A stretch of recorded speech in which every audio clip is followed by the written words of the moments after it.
ഇപ്പൊ സൂക്ഷ്മദർശിനിയൊക്കെ വരുമ്പോഴത്തേക്ക് ആ മറ്റേ എന്താ പറയാ നമ്മള് നസ്രിയ അപ്പുറത്തെ വീട്ടിലോട്ട് ചാടുന്ന സീൻ ഇത്രേ ഉള്ളൂ. അപ്പൊ എൻ്റെ അടുത്ത് ചോദിച്ചു എന്ത് ചെയ്യും ഇത്ര ആ ജനറൽ സ്റ്റക്ക, what will you do, this is how much your frame is. അപ്പോഴാണ് oh okay this is interesting, so you do. അതേസമയത്ത് ആവേശത്തിൽ വരുമ്പോഴത്തേക്ക് ഇങ്ങനെ തെറിച്ച് ഓടിക്കളിക്കുക എന്നുള്ള സ്പേസ് ആയിരുന്നു. അപ്പം ഫഹദിനെ നമ്മൾ നോക്കുമ്പോൾ ഫഹദ് ഇസ് ഓൾവേസ് ഇങ്ങനെ ഇച്ചിരി ഒതുങ്ങിയൊക്കെ ഇരിക്കുകയായിരിക്കും. But then when he is doing scene you will be like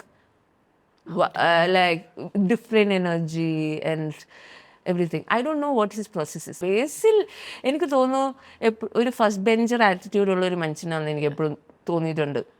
എനിക്കിത് പുള്ളി അല്ല, I think he is A very good student and he prepares. നമ്മളെ കാണൂല, പക്ഷെ പുള്ളിക്കാരൻ്റെ ഉള്ളിൽ പണി എന്തൊക്കെയോ നടക്കുന്നുണ്ട്.